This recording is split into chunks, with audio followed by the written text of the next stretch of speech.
네, 여야가 오늘 오전 쟁점 법안 처리와 또 내년 총선에 적용될 이 선거구 획정안을 단판짓기 위해서 정의화 국회의장 주재하에 다시 만납니다.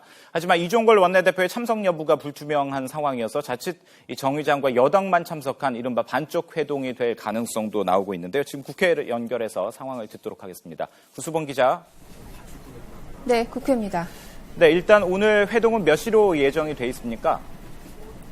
네, 회동은 1시간 뒤인 11시로 예정이 돼 있습니다. 정 의장은 쟁점 법안 처리와 선거구 획정안 합의를 위해서 여야 원내대표와 쟁점 법안 관련 상임위 관계자들의 회동을 제안했습니다. 쟁점 법안이 계류된 상임위는 기재위와 외통위, 산자위, 환노위, 정보위 등 모두 5곳인데요. 각 상임위의 위원장과 여야 간사, 수석 전문위원들이 참석 대상으로 이렇게 되면 참석 대상은 모두 27명에 이를 정도로 대규모가 됩니다. 12월 임시국회가 열흘도 남지 않은 만큼 어떻게든 여야 합의를 끌어내려는 정 의장의 의도가 엿보이는 대목입니다. 정 의장은 이 자리에서 서비스산업발전기본법과 노동오법 등의 입법 논의를 중재하고 선거구 획정안 합의도 독려할 방침입니다. 하지만 여야의 입장이 여전히 팽팽히 맞서고 있어서 쉽게 합의점을 찾을 수 있을지는 미지수입니다. 게다가 새정치연합 이종걸 원내대표는 정 의장의 회의 소집에 거부 의사를 내비치면서 원내대표와 수석 부대표, 정책위 의장이 참석하는 간담회를 역제안해 상황은 유동적입니다. 네, 이번에는 총선 앞두고 있는 여야 상황도 좀 알아보겠습니다. 안철수 의원의 탈당과 신당 창당 선언으로 야당 상황이 관심인데 이런 가운데 여당도 공천특별기구를 발족하면서 총선 준비를 하고 있군요.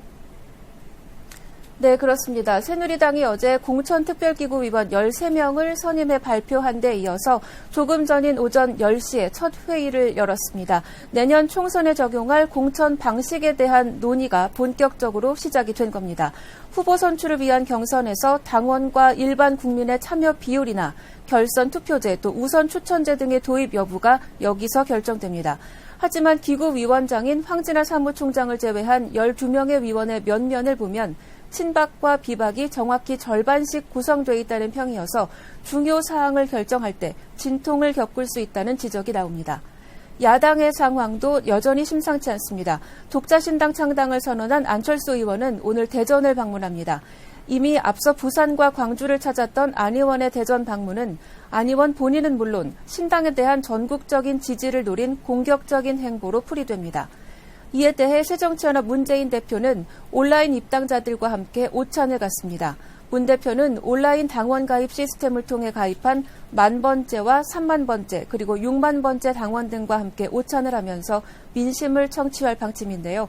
새정치연합 온라인 입당자가 6만 명을 넘어선 만큼 이에 대한 홍보와 함께 문 대표의 취약점으로 지적되어 온 소통 행보도 강화하는 효과를 노린 것으로 보입니다. 지금까지 국회에서 YTN 구수본입니다.